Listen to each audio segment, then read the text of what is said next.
We're here with dating expert Monique Kelly. Hello. We're talking about finding love later in life, right? After you've been around the block a little bit and experienced things that maybe you didn't want to experience, or maybe jaded, not in a space, you know. But can we talk about the beauty of finding somebody later in life? Yes. Okay. Yes. The beauty of finding someone later in life, first of all, you're dating for different reasons. You're not necessarily dating because you're ready to start a family or something like that. You really have to look at your partner and say, do I want to spend quality time with this person without an 18-year distraction of raising kids? Like, you really have to be like, do I like this person, You have to number be more one. intentional about it going in. Absolutely. And also, you have been through so much. So you are unapologetically you. You are very clear on what you want. And also, you've made mistakes, and you hopefully have learned from it. So the next relationship, you can go into it as a whole person who is healed. Yeah. And it's a beautiful thing about finding love later in life, because I find that you appreciate it even more because you have gone through some stuff.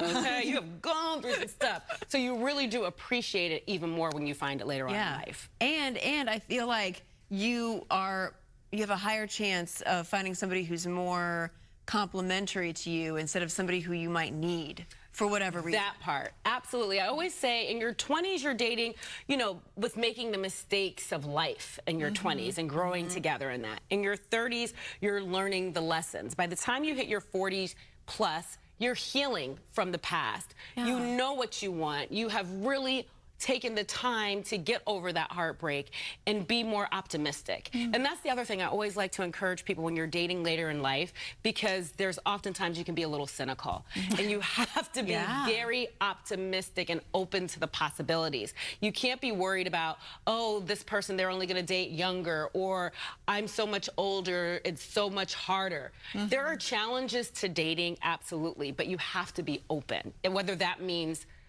being open to dating long distance, being open to someone who might have children, young children as well, because a lot of times you're older later in life. You are, the more baggage. Exactly. Yeah. Absolutely. But the truth is, let me tell you, when I look around, I'll see men who are maybe older. They're not interested in women their age. They want the younger women. Especially in Los Angeles, it's like Especially in Peter Los Angeles. Pan planet around here. I mean, you know what? That is, you have to be realistic, because you often see, especially, you know, no shade, but a lot of men in the 50s, they're dating 30-year-olds or whatever. And they're having a semi-midlife crisis for some of them, especially ones who are newly divorced. They're like, I am newly divorced. This is my first time dating with money. And a leather jacket. Exactly. So that is a reality with some men, but that is not all men. And like I also said, be open to expanding your radius of who you want to date, because again, when you're dating older, you can, you know, fly, see someone, meet someone. Long distance is not completely off the table, especially with virtual work environments. You can make that work. But you also have to remember, not all men are having midlife crisis. And there is a trend of women in their 50s who are dating younger as well. That's That's number one. Celebrities and doing number that two, too. don't be too adverse to dating older men, even though you're, you know, a woman of a particular age. You know, date those zaddies, you know. There's and be plenty of fine, a zaddies little salt and around pepper is nice, okay? Silver fox. We're talking about, you know, the older you get, the more picky you are, right? You've been through things, and your list of requirements are long. How do you kind of get over that and break out of that? We've talked about this before. Throw out those lists, because as you get older, your list is longer, your patience is shorter. The list is a disservice. You have to think about, what are your non-negotiables? That's very different than a list. What are your non-negotiables? Stick to the non-negotiables. Throw away the list, and also put yourself out there. Tell friends that you want to date. If you haven't done dating apps, you know, do the dating apps. If you've tried the dating apps and you realize it's just not your thing, that's not the only way to meet people, okay? There's plenty of other ways to meet people, and put yourself out there. And not saying that you have to like lower your standards, because I just had this conversation with my friend. She lives in New York, which is also a mess, by the way, as far as dating goes. And she's 41, and she's been having a heck of a time, but she just started seeing this guy, and he's not necessarily like aesthetically what she usually goes for.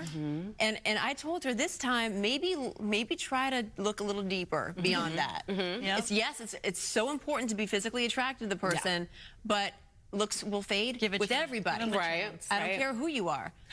You have to look a little bit deeper beneath the surface. Now, is there some attraction? Because I have to keep it real for the single ladies. When our married girlfriends with their fine husbands and good-looking fiancés and boyfriends are like, you know, you need to stop, you know, just date, be open, even if you're not attracted. Yeah. You know, I know someone who got married, they didn't like the person at first, and now they're happily married. Sure. Okay, so what happens in a situation like this, okay? There is something that is drawing your friend to that man. Yeah. You know, he might not be her physical type, but there's something that's making her want to continue dating him. Right. And I'm proud of her for exploring that. Me too, But at the same time, we got to stop telling our single girlfriends to date, you know, bugaboos that y'all won't even touch with a 10-foot pole. You know, but you also have to be open, you know, to different things. He might not be as tall as you want him, you know. He might not be, you know, have the same amount of hair, okay? Yeah. But this man, if he is treating you like a queen and there's something that is drawing you in, that you can't replicate that. Exactly. That is something, and a lot of times people do the BBD, the bigger, better deals. Yeah. They're always thinking, especially I'm going to find someone, especially in LA. Yeah. You know, it's like they keep going, or you become addicted to swiping. But that's what, I was just going to say, like, that's why apps have become so addictive, but also toxic to the dating pool. I agree. Everyone's just always trying to upgrade. Yes. And then there's you got to have a cutoff point. You got to have a point where you are like, okay, I'm going to really focus on this, you know, and see where it goes. Yeah. You talk about, you know, take your time, but sometimes women feel like they don't have time, right? They have the biological clock thing, and it's a really real thing, and it creates a lot of anxiety. So what's your advice to those women? Oh, I love that question, because especially as we get older, again, it goes to your non-negotiables, right?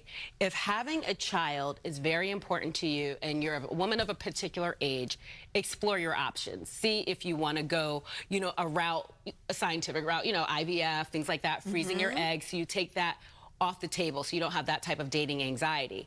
But also at the same time, you have to be honest with yourself. Ask yourself the question, would you be open to raising a child by yourself if you don't meet the right person, and exploring that option?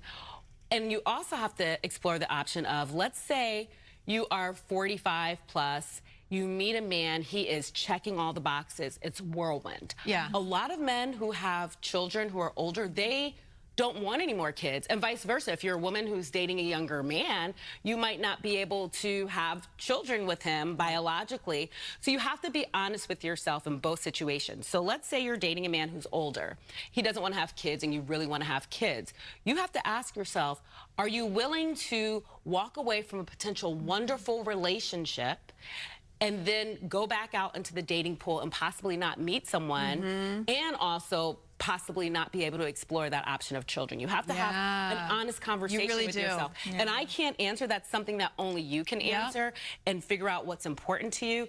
But you have to be realistic and not have dating delusion at a certain point when it comes to But you know what happens? Oftentimes women will think, or even men, they'll change their mind. I can make them change their mind. Can't change. And it comes to this, when you're older, it's the same thing. When you meet a man and he says, I do not want a relationship, I don't want anything serious, lots of women go into that thinking they'll change it. They wake up 10 years later, they're wondering why they're still not married, right? Yeah. So it's like, listen to what someone says. When someone says that they do not want to have any more children, listen to that, because you're not going to change their mind. Just like if someone says they want to have children and you don't want to have any more, or you know, biologically you can't, you have to be honest with yourself in that relationship. It's a hard thing. It's a really hard thing, and that's where it's different dating in your 20s, 30s versus your 40s plus. Yeah. That's a conversation you really do have to have. That's right.